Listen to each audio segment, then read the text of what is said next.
I stood in front of the ornate church mirror, adjusting my maid of honor dress and mentally calculating the exact amount my parents had stolen from my savings account. $127,843. Money I'd earned through years of careful investment and countless late nights building my consulting business. Isn't this perfect?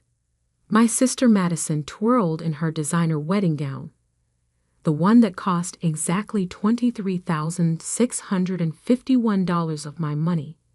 I still can't believe how everything worked out. Meeting James at that charity gala, and now here we are. I forced a smile, remembering the real story of how she'd met my business partner. The story she didn't know. Yes, I replied softly. Everything worked out exactly as planned. 6 months earlier, I'd sat across from my parents at our family's weekly dinner, listening in shock as they casually announced they'd borrowed my savings for Madison's wedding. "Honey, you understand," Mom had said, patting my hand. "Your sister only gets married once, and James comes from such a good family. We couldn't let her have anything less than perfect. You had no right." I'd managed through clenched teeth. "That was my money." "Don't be selfish," Dad cut in. "Madison needs this. Besides, what were you doing with all that money anyway? It's not like you have anything important to spend it on." I'd looked at Madison, waiting for her to say something, anything. But she just sat there, examining her fresh manicure, a satisfied smile playing on her lips. What they didn't know was that those savings had been earmarked for a crucial business expansion. I'd been planning to buy out our biggest competitor, a deal that would have doubled our market share overnight. "I can't believe you're being so dramatic about this," Madison had sighed. "It's not like you have a wedding to save for. When was your last date anyway?" That night, I'd called James, my business partner, and the only person who knew the full extent of my family's emotional manipulation. "They took everything, James. The expansion money, my emergency fund, all of it." His voice had been calm, measured. "I might have a solution, but you'll have to trust me completely, and it's going to take time." "I trust you," I'd said without hesitation. James and I had built our company from nothing, working 80-hour weeks, surviving on coffee and determination. He was the brother I should have had instead of the sister who'd spent her life taking everything from me. "Good," he replied, "because I'm about to tell you how we're going to take over your family's company, and it starts with me meeting your sister." Now, watching Madison fuss with her veil, I thought about how perfectly James had played his part. The accidental meeting at the charity gala, the whirlwind romance, the proposal that had made headline news. James was, after all, one of the city's most eligible bachelors. My parents had been ecstatic. Their golden child marrying into serious money. It was everything they dreamed of. If only they knew that James's real value wasn't in his personal wealth, but in his shares of our company, Monarch Consulting. Shares that, combined with mine, would give us controlling interest in Anderson and Sons, my family's century-old business, once the merger papers were signed tomorrow morning. "Sarah?" Madison's voice pulled me from my thoughts. Earth to Sarah. "Mom wants to know if you've got the marriage license. She said she gave it to you for safekeeping." I patted my purse, feeling the weight of the envelope inside. "Got it right here." What I didn't mention was that nestled beside it was another envelope, one containing merger documents that would transfer control of Anderson and Sons to Monarch Consulting the moment Madison and James said, "I do." A knock at the door interrupted us. Mom bustled in, already dabbing at her eyes with a monogrammed handkerchief. "Oh, my beautiful girls." She hugged Madison carefully, mindful of the expensive dress. Then she turned to me, her smile faltering slightly. "Sarah, dear, couldn't you have done something more with your hair? This is your sister's big day." I touched my elegant chin, the one that had cost $200 at the best salon in town. "It's fine, Mom." "Well, at least you're not completely overshadowing your sister's moment," she sighed. "Though that dress is a bit much, don't you think?" I glanced down at the designer gown I'd chosen specifically because it was more expensive than Madison's. A small petty revenge, but satisfying nonetheless. "The ceremony starts in 20 minutes, Mom continued. "Sarah, please try not to trip during the procession. And remember to smile. None of those serious business expressions you always wear." After she left, Madison turned to me, her face suddenly serious. "You are happy for me, aren't you, Sarah? I know you and James work together, and maybe you had a little crush on him." I cut her off with a laugh. "Trust me, Madison. James is exactly where he's supposed to be." My phone buzzed. A text from James. "Everything ready?" "All set," I replied. "See you at the altar." Madison was fixing her makeup one last time when Dad came in. "Princess, it's time." He turned to me. "Sarah, don't forget your part. Simple and dignified, remember?" I nodded, thinking of the other role I'd be playing today, the one that would change everything. As the wedding coordinator lined us up, I felt the weight of both envelopes in my purse. One would make my sister Mrs. James Porter. The other would make me CEO of Anderson and Sons. The organ music began, its triumphant notes filling the massive church. I stepped into line behind the bridesmaids, a small smile playing on my lips. "Ready?" the coordinator whispered. More than ready. I'd been preparing for this moment for 6 months. The doors opened, and I began my walk down the aisle, past hundreds of guests who had no idea they were about to witness not just a wedding, but a corporate takeover. At the altar, James stood tall and handsome in his tuxedo. He caught my eye and gave me the slightest of nods. Showtime. The ceremony proceeded like a perfectly choreographed dance. Madison floated down the aisle on Dad's arm, guests murmuring appreciatively at her designer gown. In the front row, Mom dabbed her eyes with her handkerchief, the massive diamond rings on her fingers catching the light. Rings bought with profits from the company I was about to take over. When the minister asked for the marriage license, I opened my purse with steady hands. For a moment, I held both envelopes, one containing the license, the other holding the merger documents James had already signed. One would bind my sister in marriage, the other would bind my family's company to mine. I handed over the marriage license, heaping the merger papers close. Their time would come soon enough. "Dearly beloved," the minister began, his voice echoing through the church. I watched James's face as he recited his vows, admiring how perfectly he played his role. Not a single person in the cathedral suspected that this wealthy, charming man was about to help me orchestrate the biggest business coup in our city's history. "I do," Madison said, her voice trembling with emotion. If only she knew what those words would really set in motion. As James slipped the platinum band onto Madison's finger, I felt my phone vibrate silently in my purse. Right on schedule, our lawyers confirming that everything was in place. At the reception, I stood to deliver my maid of honor speech. The ballroom of the Ritz-Carlton sparkled with expensive decorations, all paid for with my stolen savings. When Madison first met James, I began, my voice carrying across the perfectly arranged tables. She thought she was the luckiest girl in the world. I paused, letting my eyes meet James's. Little did she know just how special their connection would truly be. The crowd chuckled, interpreting my words as sisterly affection. Only James understood their real meaning. As I sat down, Dad stood up, champagne glass in hand.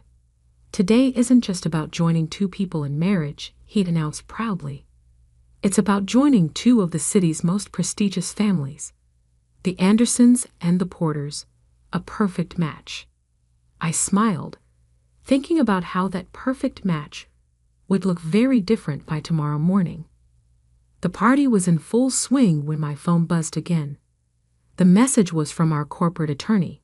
Documents filed. Ready when you are. I caught James's eye across the dance floor and gave a subtle nod. He excused himself from Madison's side and made his way to where the senior partners of Anderson and Sons were gathered. "Gentlemen," I heard him say, "I'd love your advice on something. Could we step into the library for a moment?" I watched them follow him out. These men who had spent years dismissing me despite my Harvard MBA and proven track record. These men who had supported my father's decision to make Madison a vice president straight out of college while I built my own company from scratch. 20 minutes later, I entered the library to find exactly what I expected, a room full of pale-faced men holding copies of the merger documents. This is impossible," my father's voice shook as he looked up from the papers. "James, what is this?" "That," I said, stepping forward, "is a legally binding merger agreement between Monarch Consulting and Anderson and Sons. One that gives us controlling interest in your company. But you don't have the authority," one of the partners sputtered. "The shareholder agreement clearly states that any marriage between the families automatically triggers the merger clause," James finished smoothly. "A clause your lawyers insisted on when they learned of my family's wealth. They just didn't know I was already Sarah's business partner." Dad's face had turned an alarming shade of red. "You planned this? Both of you?" "Consider it karma," I said coolly. "You took my savings. I'm taking your company." "Madison will never forgive you," he threatened. "Madison will never know," I corrected him, "unless you want to explain to her how you stole her sister's money to pay for her wedding. How you've been embezzling from the company pension fund to maintain your lifestyle." "Oh yes," I added, seeing his expression.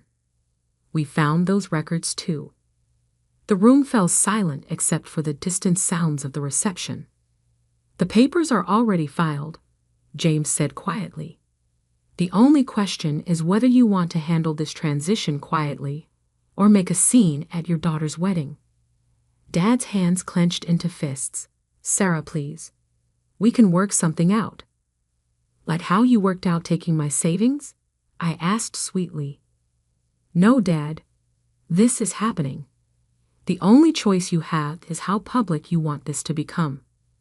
One of the partners cleared his throat. "Robert, maybe we should discuss this calmly. If what they're saying about the pension fund..." Dad's shoulders slumped in defeat. James gathered the signed documents while I stood by the door, watching these powerful men come to terms with their new reality. "Oh, and Dad," I said as they filed out, "don't worry about paying me back for the wedding. Consider it a gift, the last one you'll ever get from me." Back in the ballroom, Madison was cutting the massive wedding cake, beaming at the cameras. Mom was showing off the table settings to her friends, bragging about the cost. If they only knew that every crystal glass, every flower arrangement, every perfect detail of this wedding had helped fund their own downfall. I picked up a champagne flute and watched the bubbles rise. By this time tomorrow, I would be CEO of both companies. The empire my grandfather built, that my father nearly destroyed, would be mine. "Everything okay?" James appeared at my side, his bow tie slightly crooked from the confrontation. Perfect, I replied, straightening his tie. Ready for your honeymoon? He grimaced slightly. 2 weeks in the Maldives with Madison. The things I do for our company. Just think of it as a business investment, I said, raising my glass. To new beginnings.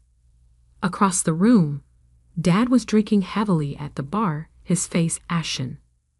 Mom was still circulating among the guests, unaware that her world had just shifted on its axis. And Madison? She was exactly where she'd always been, the center of attention, basking in her perfect moment, completely oblivious to the storm about to break. The night was still young, but the real celebration was just beginning. 2 weeks after the wedding, I sat in what had once been my father's office, reviewing the latest financial reports. The view of the city skyline was exactly as I remembered from childhood visits, but everything else had changed. The heavy oak desk where Dad had once dismissed my business ideas was now mine. The wall of photos showing him with celebrities and politicians had been replaced with our company's new vision statement and organizational chart. My phone buzzed. A text from James. Just landed. Heading to the office. Madison's still mad. I'm cutting the honeymoon short for work.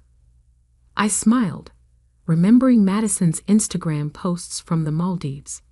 Endless selfies of her living her best life.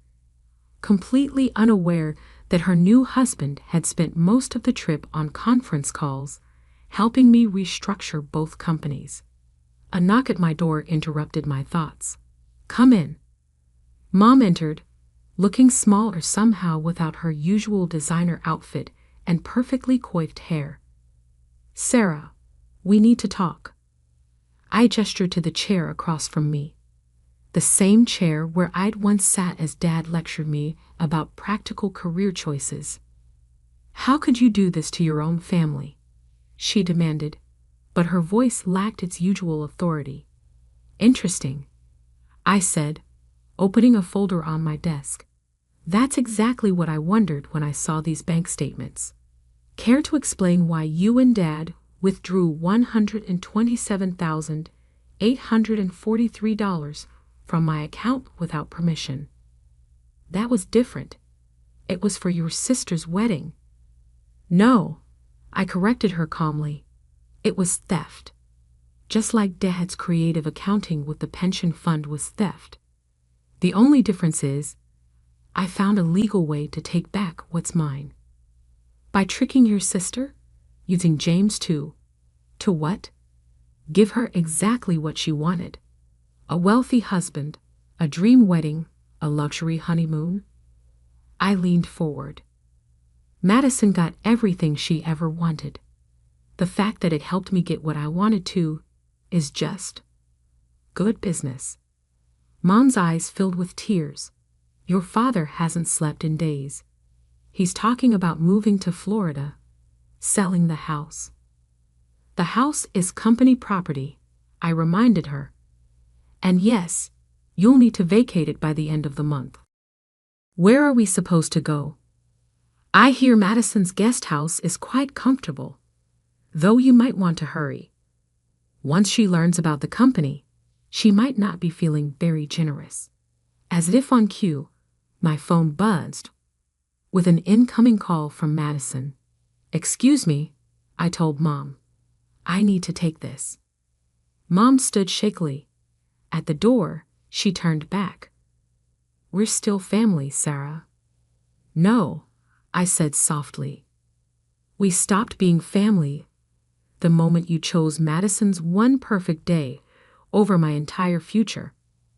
I answered Madison's call on speaker, letting Mom hear as she left. Sarah. Madison's voice was shrill. What's going on? James is acting weird, saying something about an emergency board meeting. And Dad's not answering his phone. Don't worry, I said smoothly. Everything will be explained at the meeting. You should come too. It involves the whole family. 2 hours later, I stood at the head of the conference room table, facing my assembled family and the board of directors. James sat to my right, his expression professionally neutral. As of this morning, I announced, the merger between Monarch Consulting and Anderson & Sons is complete. I will be serving as CEO of the combined companies. Madison jumped up. What? But Daddy, you said I was next in line for CEO. Dad couldn't meet her eyes. James cleared his throat. Actually, according to the new organizational structure, your position has been eliminated. The color drained from Madison's face as understanding dawned. You married me just to help her take over the company. The marriage is legal, James said calmly.